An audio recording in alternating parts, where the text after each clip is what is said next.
Saluda a la iglesia con la paz del Señor. Amén. Vamos a leer allí en el Evangelio de San Lucas, capítulo 22, verso 44, y lo vamos a leer a la voz de tres de una manera unánime. Amén. 1, 2, 3.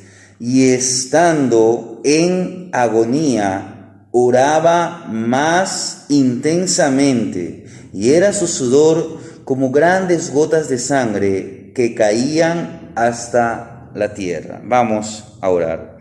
Padre Celestial, gracias por esta oportunidad que tú nos brindas de estar en tu casa, de estar en tu presencia.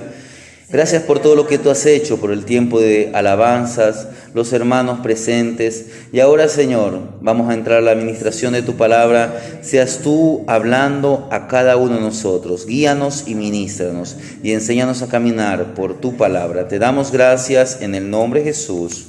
Amén. Tomen asiento, amados hermanos. Continuamos en el día de hoy mirando al Mesías hacia la cruz y la resurrección. Yo quisiera hablar acerca de un pasaje que mucho se lo analiza en estos días, y es cuando Jesús se encuentra en el huerto de Getsemaní. Hoy vamos a hablar acerca del Mesías y la agonía del Getsemaní, y hemos leído allí en Lucas capítulo 22, y vamos a reflexionar en dos pasajes. Este episodio lo encontramos relatado en algunos evangelios, especialmente en los evangelios de Mateo, Marco y Lucas, pero hoy día vamos a revisar lo que nos dice Mateo y lo que nos dice Lucas. Mateo 26 desde el 36 al 46 y Lucas capítulo 22 del 39 al 54. Este es un nuevo escenario. Ya hemos visto en primer lugar la entrada de Jesús con sus discípulos. Luego vimos aquel momento en que Jesús, reunido con sus discípulos en aquel lugar donde se celebró la Pascua y también la institución de la Santa Cena, vimos a Jesús lavando los pies a los discípulos. Después de esto, después de la cena pascual, llegamos a un nuevo escenario, a una nueva escena, como le decía, y vamos a ver el relato de Mateo y de Lucas. Vamos a ver lo que ocurrió en el huerto de Getsemaní. La Biblia dice en el verso, voy a leer lo que dice Mateo. Usted manténgase ahí en Lucas, mi hermano, pero en caso usted puede leer ahí en Mateo. Dice en el verso 36, en Mateo capítulo 26, dice, entonces llegó Jesús con ellos a un lugar que se llama Getsemaní, y dijo a sus discípulos: sentaos aquí entre tanto que voy y oro. Mientras que Lucas empieza este relato, dice, y saliendo se fue como solía al monte de los Olivos.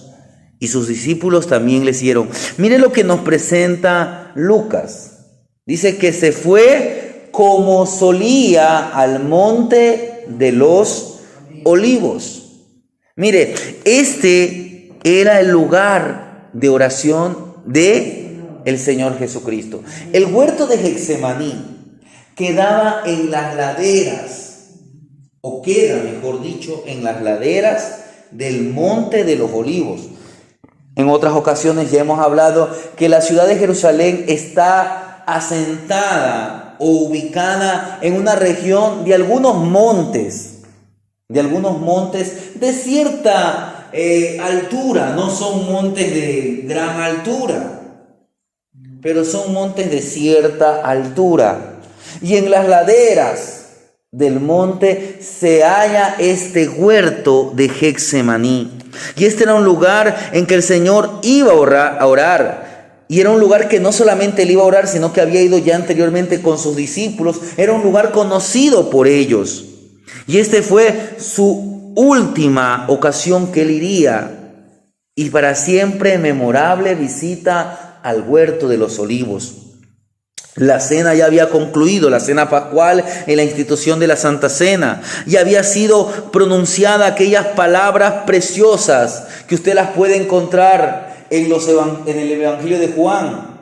Porque no todos los discípulos o no todos los evangelios que digan nos presentan los relatos de la misma manera. Juan, por ejemplo, en los capítulos 13, 14, 15, 16 y 17, nos presenta algunas cosas que usted no va a encontrar. Y lo que relata del capítulo 13 al 17 ocurrió en aquel aposento, donde Jesús participó de su última Pascua y de la institución de la Cena del Señor o la Santa Cena con sus discípulos. Ahí fue que Jesús lavó los pies. Ahí fue que Jesús le dijo a Pedro, tú me vas a negar. Ahí fue que Jesús anunció que Judas lo iba a traicionar. Pero ahora se dirigían al huerto. Cristo y sus discípulos cruzan el torrente de Cedrón y se dirigen al tranquilo aislamiento del huerto. Y quiero que analice esto, porque fue en un huerto, en el huerto del Edén, en que el primer Adán cedió al maligno.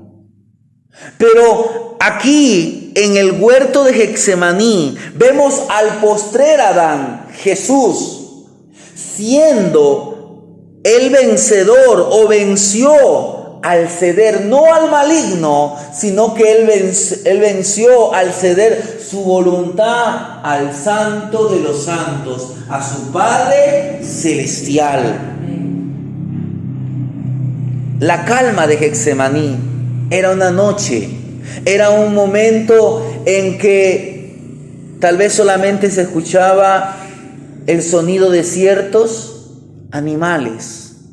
Pero en la calma de Getsemaní, quiero que esto llene nuestros corazones, nuestro espíritu, que con el pensamiento y por medio de la palabra podamos ver los pasos de nuestro Señor en este lugar llamado Getsemaní. La palabra Getsemaní, y quiero que entienda, porque esto va a ver mucho con lo que estamos analizando. Este vocablo hebreo significa prensa de aceite.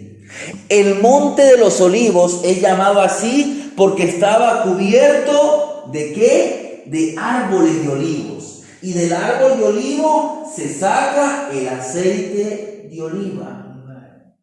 Es muy probable que en este huerto de Getsemaní quedara tiempo atrás o en aquellos tiempos o sirviera como un lagar, como un lugar para prensar el aceite. El aceite tenía que ser exprimido, pues en este lugar, de una manera simbólica, el Señor también tuvo como esa prensa, fue puesto en la prensa para que Él derramara su vida en rescate por nosotros. En primer lugar, dice el verso, yo estoy en Mateo, capítulo 26, el verso 37. Quiero leerle y de ahí vamos a ver lo que dice Lucas. En el verso 37 dice de la siguiente manera: y tomando a Pedro y a los dos hijos de Zebedeo, comenzó a entristecerse y a angustiarse en gran manera. Pero ¿qué nos dice? Ya leímos en Lucas que Jesús en medio de su agonía dice, y estando en agonía. Entonces, en primer lugar, el huerto de Getsemaní fue un lugar de gran angustia y de agonía, porque la angustia, la agonía abrumaron el alma de nuestro Maestro. ¿Quién podría entender esto? ¿Quién puede contar el peso de la carga para él? La Biblia dice allá en el libro del profeta Isaías que Jehová cargó sobre él la iniquidad de todos nosotros. Para usted, para mí, como pecadores, y tal vez como pecadores que cuando usted no tuvo este encuentro con Cristo, hoy ya debe ser diferente. Pero para nosotros, como humanos, el peso del pecado es algo casi natural, como la ropa que llevamos. El hombre se habitúa a pecar. Pero recuérdese que Jesús no cometió pecado. Para el pecador, el pecado es una insignificancia, pero para el Santo Hijo de Dios, para Jesucristo, esto era un pesadísimo fardo, esto era un peso extremo. Él llevó no solamente mi pecado, no solamente su pecado, sino Él estaba llevando el pecado de toda la gente que sería redimida. Él vino a morir por nuestros pecados, por el pecado de toda la humanidad. Ahora, quiero que entienda, Él cargó el peso de aquellos que desde el pasado, que en el presente y en el futuro acepten a Cristo como su Señor y Salvador. Es verdad, Cristo murió por todos, pero no todos serán salvos. Porque para creer o para ser salvo hay que creer en aquel que dio su vida por nosotros. La Biblia dice que Él cayó postrado. Le voy a leer lo que dice el evangelista Lucas. En el capítulo 22 dice, en el verso 41, y se apartó de ellos a distancia como un tiro de piedra y puesto de rodillas. Mire, el Señor estaba postrado. Él estaba postrado. Su alma estaba abrumada de una tristeza mortal. Dice que el verso 38 en Mateo 26 dice, mi alma está muy triste hasta la muerte. Mírelo al Señor. ¿Qué pasa aquí con el Señor Jesús? Él está entrando en la relación del sustituto de nosotros. Él está entrando como sustituto del pecador. Y eso comienza a entristecerlo. ¿Por qué? Porque en ese momento comienza una separación. Comienza una etapa de separación. El pecado y el sufrimiento.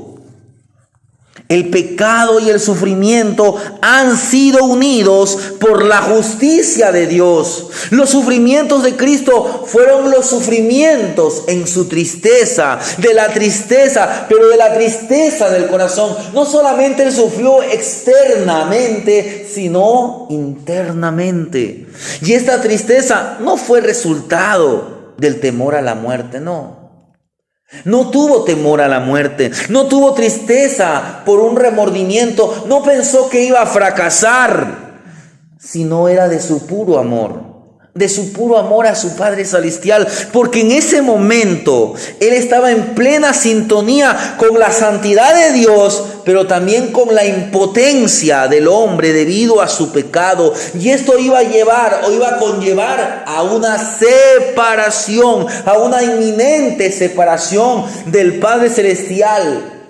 Usted lo ve que en la cruz Él dice, Dios mío, ¿por qué me has desamparado? Invocando o pronunciando aquellas palabras que usted encuentra en el Salmo 22. Pero ¿qué dice el profeta Isaías en el capítulo 53, los versos 3 y 4? Dice así el profeta Isaías en el capítulo 53, dice, despreciado y desechado entre los hombres, varón de dolores y experimentado en quebranto, y como que escondimos de él el rostro, fue menospreciado y no lo estimamos. Ciertamente llevó él nuestras enfermedades, sufrió nuestros dolores y nosotros le tuvimos por azotado, por herido de Dios y abatido. En primer lugar, fue un lugar de gran angustia, de gran agonía el huerto de Getsemaní. Ahí usted ve como esas semillas de oliva que están siendo exprimidas. Pero también fue un lugar de soledad. ¿Qué dice el verso 41 ahí en Lucas? Mire lo que dice Lucas 22, 41.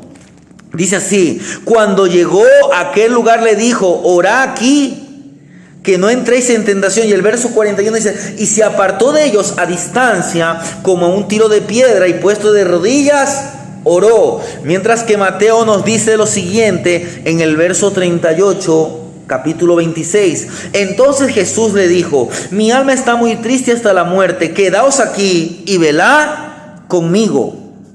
Mire, el tierno corazón del varón de dolores. El Señor Jesús anhelaba la comunión con sus discípulos, con los suyos. Anhelaba la comunión en su sufrimiento. Es bueno, yo creo que es bueno para uno, cuando uno pasa una aflicción, un sufrimiento, un dolor, que hay alguien que nos esté apoyando. Él deseaba que sus discípulos estén. Dijo: velad conmigo. Pero ellos no podían hacerlo. ¿Por qué? Porque aún no habían entendido muchas cosas. Es más, ellos dormían. Incluso mientras él estaba en su agonía, él estaba solo. El Señor experimentó verdadera soledad. Mientras él sudaba aquellas grandes gotas de sangre, ¿qué hacían sus discípulos? Dormían. Es como hoy. Hoy muchos cristianos no se están esforzando. No se están esforzando. Esto no se trata de vivir una religiosidad. El salmista David, mejor dicho, creo que es el salmista Asaf. No, David. En el Salmo 69, el verso 20 dice así. Mire: el escarnio ha quebrantado mi corazón y estoy acongojado. Esperé quien se compadeciese de mí, y no lo hubo, y consoladores y ninguno hallé. El Señor Jesús se apartó a un tiro de piedra, pero le dijo a sus discípulos: velad conmigo. A veces usted no puede estar presente con una persona, pero a veces una oración, una llamada. Estamos aquí. Estamos orando porque tú estás pasando esta aflicción. Pero en aquel momento sus discípulos durmieron. Él estaba lo suficientemente lejos como para estar más allá de la ayuda de ellos. No estaba solamente alejado en la distancia física, sino que los discípulos no estaban ligados en espíritu a su Señor, porque no estaban comprendiendo. Él pisó aquel lagar de sufrimiento, aquel lugar donde comenzaba la expiación por nuestros pecados. Y Él lo hizo a solas. ¿Por qué? Porque recuérdese que Él venía a expiar el pecado de todos nosotros. Y hay un paralelismo. El judío tenía un día especial. Yo le voy a leer lo que dice en el tercer libro, Levítico. Cierto día el sumo sacerdote tenía que entrar un día en el año, un solo día en el año, tenía que entrar en el lugar santísimo. Y él tenía que presentar un sacrificio por él y por el pecado del pueblo, para expiar el pecado de la nación. Ese era el día de la expiación. Era muy importante, era un día muy importante, un sacrificio muy importante, pero el sacerdote tenía que hacer este trabajo solo. Dice en Levítico capítulo 16, el verso 17: ningún hombre estará en el tabernáculo de reunión cuando él entre a hacer la expiación en el santuario, hasta que él salga y haya hecho la expiación por sí y por su casa y por toda la congregación de Israel. Y dice los versos 29 al 30: y esto tendréis por estatuto perpetuo: en el mes séptimo, a los 10 días del mes, afligiréis vuestras almas. Ninguna obra haréis, ni el natural ni el extranjero que more entre vosotros, porque en este día se hará expiación por vosotros, y seréis limpios de todos vuestros pecados delante de Jehová. Asimismo, el Señor vendría a hacer expiación por todos nosotros, y lo tenía que hacer de la misma manera que el sumo sacerdote, solo. Sigamos viendo lo que nos dice tanto Mateo como Lucas. Mateo 26, desde los versos 39 al 44, nos van a presentar la oración del Señor Jesucristo. Dice en Mateo 26, el verso 39, yendo un poco delante se postró sobre su rostro llorando diciendo: Padre mío, si es posible, pasa de mí esta copa, pero que no sea como yo quiero, sino como tú. Vino luego a sus discípulos y los halló durmiendo y dijo a Pedro: así que no habéis podido velar conmigo una hora. Velad y orad para que no entréis en tentación. Mire, el espíritu. No deje que la carne venza al espíritu. Dice que el espíritu a la verdad está dispuesto, pero la carne es débil. Otra vez fue y oró por segunda vez diciendo: Padre mío, si no puede pasar de mí esta copa sin que yo la beba, hágase tu voluntad. Vino otra vez y los halló durmiendo, porque los ojos de ellos estaban cargados de sueño, y dejándolos se fue de nuevo y oró por tercera vez diciendo las mismas palabras. Y mire lo que nos dice Lucas en el verso 43, dice: y se le apareció. Verso 42 dice: Padre, si quieres, pasa de mí esta copa, pero que no se haga mi voluntad, sino la tuya. Mire, ¿qué estamos viendo aquí? ¿Qué es lo que podemos ver? El Señor comienza a orar y Él le dice al Señor: si es posible, pasa de mí esta copa. ¿Cuál copa? Esta separación, más allá de la muerte. El Señor Jesús vino por esto, pero Él humanamente y divinamente no quería tener esta separación con el Padre Celestial. ¿Por qué? Porque Él y el Padre uno son. Han estado en perfecta comunión siempre. Nosotros, por nuestros pecados, hemos estado separados de Dios, mas el Señor Jesús nunca había experimentado esta separación del Padre. Entonces Él le dice: si es posible, pero que no sea mi voluntad. Bendito sea Dios por esto.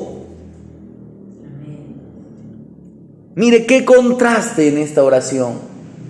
Si usted en casa lee Lucas capítulo 17, usted ve la oración que Jesús hace por nosotros, por sus discípulos.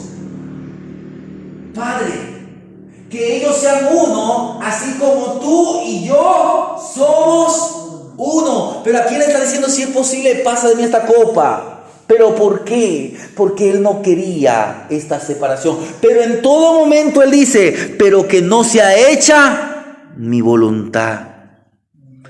Esta terrible copa era suficiente para aplastar a cualquier mortal ordinario hasta anodadarlo. Cristo conocía lo terrible del contenido de esta copa. Él conocía bien la santidad de Dios, pero también conocía lo horrendo del pecado del hombre. ¿Por qué? Porque en ese momento estaba entrando a esta etapa, a recibir o a cargar el peso del pecado de la humanidad. Y la única manera en que esta copa podía pasar de nosotros era gracias a ¿qué? A lo que Él dijo: no se haga mi voluntad. Porque la copa era nuestra. La copa era nuestra. La copa de la ira de Dios. Por Él, por el sacrificio de Cristo, hoy la ira de Dios no está sobre nosotros. Él dijo: que no se haga mi voluntad, sino la tuya. Esas fueron las palabras de Jesucristo, porque en cada crisis de nuestra vida, en cada crisis de nuestra experiencia espiritual, debemos recordar estas palabras de nuestro Señor. ¿Qué es lo que le quiero decir, hermanos? Cuando usted esté pasando un periodo de prueba, de aflicción, a veces usted dice: Señor, líbrame de este problema, líbrame de esta aflicción. Haga como el Señor Jesús: Señor, si es posible, sácame de esta aflicción, pero que no sea hecha sino la tuya. Que no sea hecha mi voluntad, sino la tuya. Pero ¿qué más podemos ver? Este fue un lugar de socorro celestial. Porque dice en el verso 43 de Lucas, mire lo que dice el verso 43, y se le apareció un ángel del cielo para fortalecerle. Un ángel del cielo apareció para fortalecerle. Mire, en estos días hemos estado viendo esta relación, este estudio de las tormentas. Recuérdeselo a Pablo cuando estaba en aquella tormenta de alta mar. Un ángel también apareció para animarlo a Pablo. Aquí un ángel enviado por el Padre Celestial viene para fortalecerlo. Hemos visto algunas cosas de Getsemaní. Hemos visto que es un lugar de gran angustia y de gran agonía. Hemos visto que es un lugar de soledad. Hemos visto que es un lugar de rendición en oración. En oración él se rindió y dijo, si es posible, pasa de mí esta copa. Pero ¿qué más? Es un lugar de socorro celestial. Bendito sea Dios por esto también, amados hermanos. ¿Por qué? Porque en el lugar de total rendición a la voluntad de Dios, siempre será un lugar de especial socorro. Recuérdese al profeta Elías. Él decía, siento un celo por Dios, porque solo yo he quedado. ¿Y qué hace Dios? Envía a su ángel. Y no fue cualquier ángel, fue el ángel de Jehová. Fue el ángel de Jehová. Aquí Dios envía un ángel. No sabemos si fue un arcángel, un querubín, un serafín o un ángel normal. No sabemos si fue Miguel, no sabemos si fue el ángel Gabriel, pero fue un ángel del Señor y vino para fortalecerlo en su momento de angustia. Dios enviará socorro especial. Dice el apóstol Pablo a los Corintios en el capítulo 12, el verso 9.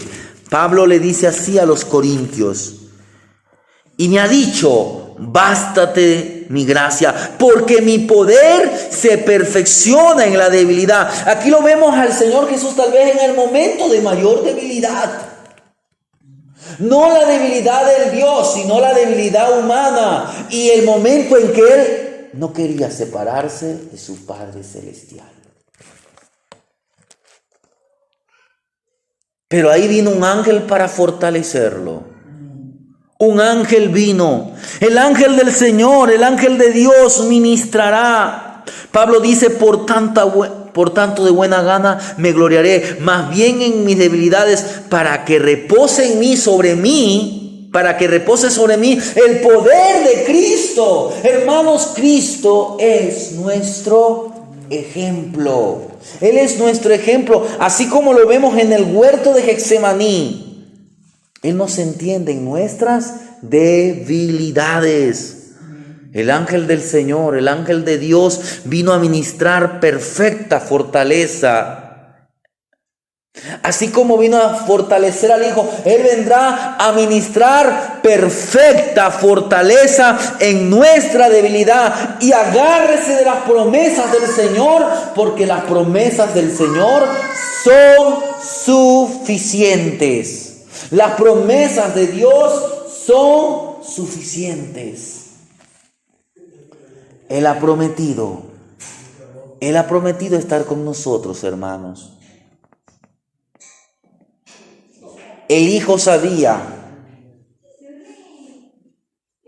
que nada lo separaría del amor de su Padre. A pesar de que en ese momento había esa separación espiritual, si podemos decir, el Padre seguía amando a su Hijo.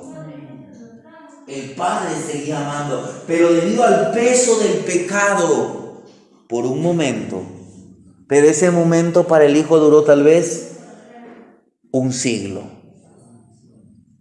Pero fue un momento difícil. Todo eso lo hizo por amor. Pero ¿qué más podemos ver volviendo a los evangelios de Mateo y de Lucas? Mire lo que nos dice Mateo 26, el verso 36.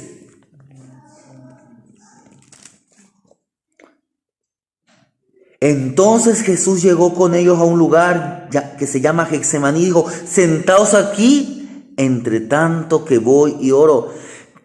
Mire, aquí usted ve a Jesús y sus discípulos, pero recuérdese que algo había pasado momentos atrás en el lugar que él le lavó los pies. Dice que mientras cenaban, ya después de que Jesús le dijo a Judas, lo que vas a hacer, hazlo pronto. Dice que Judas salió en medio de la cena. ¿Y qué dice Lucas capítulo 22? Los versos 47 al 48. Mientras él aún hablaba. Vamos a leer lo que dice el 46. Veamos lo que dice el 45. Cuando se levantó de la oración y vino a sus discípulos, los halló durmiendo a causa de la tristeza. Había tristeza en el corazón de los discípulos, pero no estaba en comunión, sino que ellos se sentían tristes porque notaban algo extraño.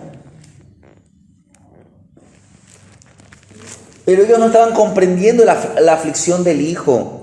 Dice el verso 46, y les digo, ¿por qué dormís? Levantaos y orad para que no entréis en tentación. Mientras él aún hablaba, se presentó una turba, y el que se llamaba Judas, uno de los 12, iba al frente de ellos y se acercó hasta Jesús para besarle. Entonces Jesús le dijo, Judas, con un beso entregas al Hijo del Hombre. ¿Qué vemos aquí? Vemos la traición. Porque Getsemaní fue un lugar de cruel traición. La gente que dice que es en las aflicciones que se conocen a los verdaderos amigos. Y a veces en los momentos de aflicción los amigos nos traicionan. Me recuerdo a Job. Job en su momento de aflicción sus amigos lo acusaron. Le dijeron, no, esto te está pasando porque tú eres un pecador. A veces en el momento de más aflicción, cuando usted está pasando como el aceite, como la oliva, para que sea extraído el aceite, en ese momento de prueba, en ese momento de aflicción, en ese momento de angustia, muchos lo van a traicionar. Este fue un lugar de cruel traición, hermanos. El beso de Judas fue para el varón de dolores, pero fue como un mordisco de una serpiente. Y mire, este fue el primer saludo que recibió Jesucristo después de aceptar la copa de maldición. Este fue el primer saludo. Mire lo primero que recibe de los hombres, un beso que lo traicionaba.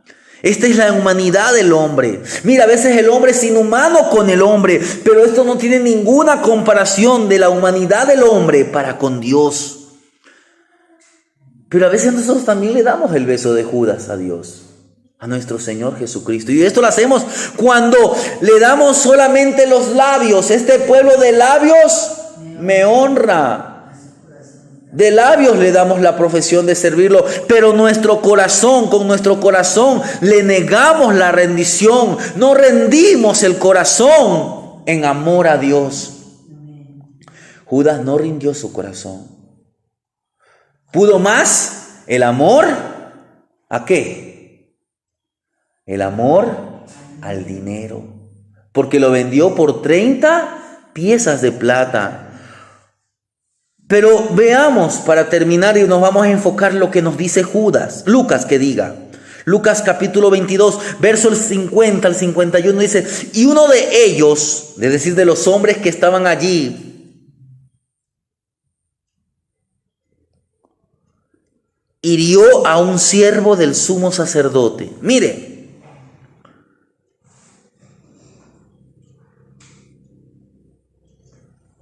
aquí vemos a uno. Lucas no nos dice quién es ese uno, pero otro evangelista nos dice que ese uno fue Pedro. Pedro sacó una espada. Mire lo que dice el verso 49. Viendo los que estaban con él, es decir, los discípulos, lo que había de acontecer, le dijeron, Señor, heriremos espada. Y uno de ellos, mire, no esperaron que le dijera sí, no, sino que uno de ellos hirió un siervo del sumo sacerdote.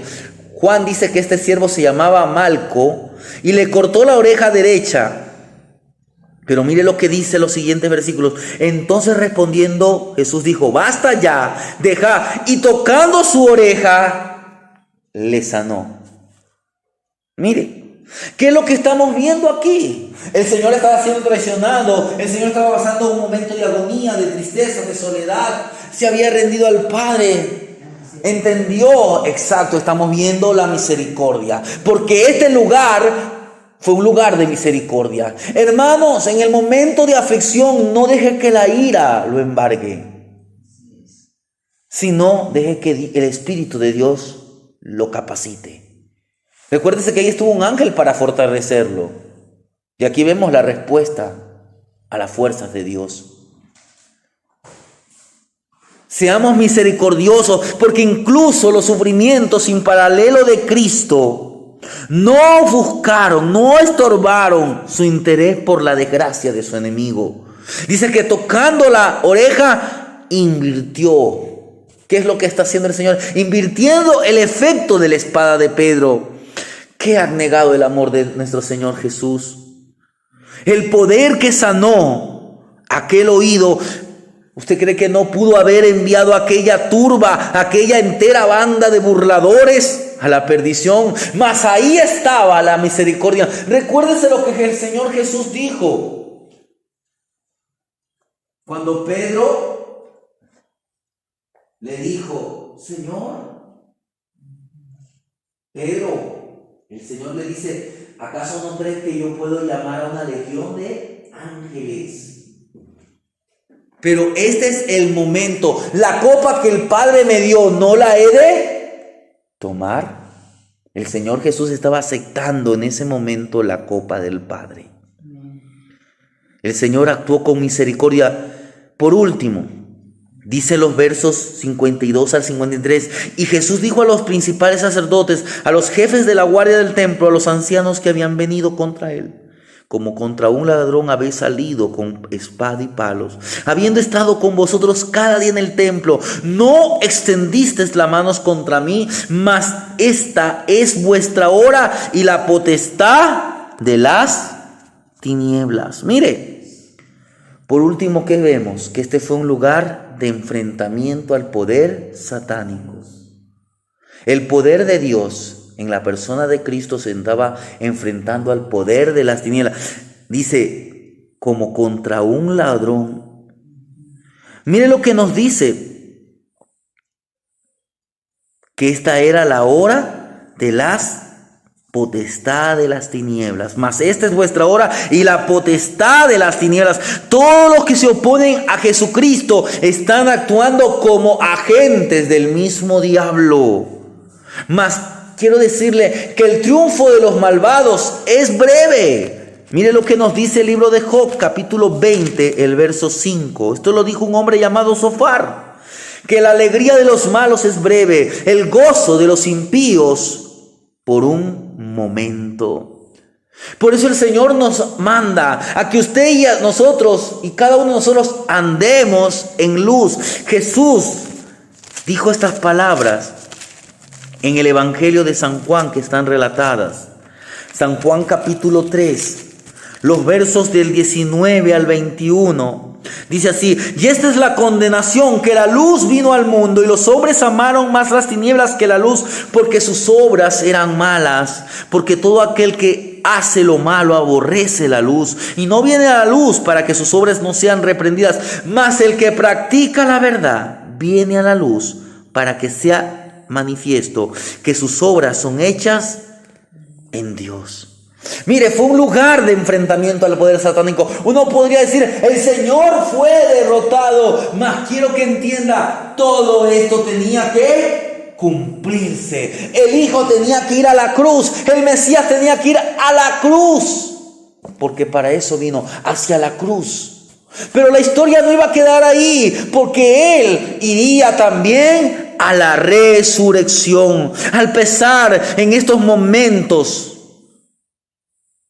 en aquella oración de Jesús en Getsemaní, la cual hemos visto aquí registrada en Mateo capítulo 26 y también en el Evangelio de Lucas capítulo 22. Me viene a mí lo que dice el salmista Asaf en el capítulo 50, verso 15. Dice así: invócame en el día de la angustia, yo te libraré y tú me glorificarás, tú me honrarás. Hermanos, en el momento de la aflicción, invoquemos el nombre de Dios y seamos pacientes, porque Dios nos dará la victoria para la gloria del Padre Celestial, para la gloria del Hijo y para la gloria de su Santo Espíritu. Este pasaje nos invita a comprender la importancia de la oración en medio de la angustia, en medio de la agonía, en medio de las aflicciones, en medio de las tormentas, de las pruebas. La oración es importante en medio de las pruebas, pero no como los discípulos dijeron ahí en la barca: Señor, sálvanos porque nos hundimos, sino haga como el Hijo. Señor, si es posible, pasa de mí esta copa, pero que no sea hecha mi voluntad, sino la tuya. La lucha que Jesús vivió es una referencia para lo que usted y yo tenemos que prepararnos. Si del árbol verde hicieron leña, ¿cuánto no del árbol de las ramas secas? Hoy en día debemos vivir apreciando lo que Jesús hizo por nosotros, copiando el ejemplo del Señor, ese ejemplo de ferviente oración, luchando para librarnos de todo peso del pecado. Dice que corramos la carrera, pero para eso despojémonos del pecado que nos asedia, de aquello que tengamos oculto. Hermanos, tenemos hoy la Biblia, tenemos la ayuda del Espíritu Santo. Recuérdese al Señor en aquel momento de tentación. Él utilizó una palabra: escrito está, y le dijo las Escrituras. Conozca las Escrituras, porque el ejemplo de Jesús en Getsemaní es la experiencia que vamos a tener cada uno de nosotros que vivir en un momento, en un tiempo de angustia, en un tiempo de agonía. Pero en ese tiempo tenemos que aprender que tenemos que depender únicamente de la voluntad del Señor, porque tal vez no tendremos apoyo humano. Al Señor todos sus discípulos lo abandonaron. Pedro lo seguía de lejos. Juan también lo seguía. Juan estuvo al pie de la cruz. Todos lo dejaron. Todos vosotros os escandalizaréis. Judas lo entregó. Por lo tanto, preparémonos desde ya orando, con más fervor, con más dependencia. ¿A qué? Dependamos absolutamente de la voluntad de Dios, la cual usted le encuentra revelada en su santa palabra. Amén. Recuerde el ejemplo del Mesías en la agonía del Getsemaní, y este ejemplo le servirá para que en toda aflicción, en toda prueba, en toda tormenta, usted sea más que vencedor. Amén.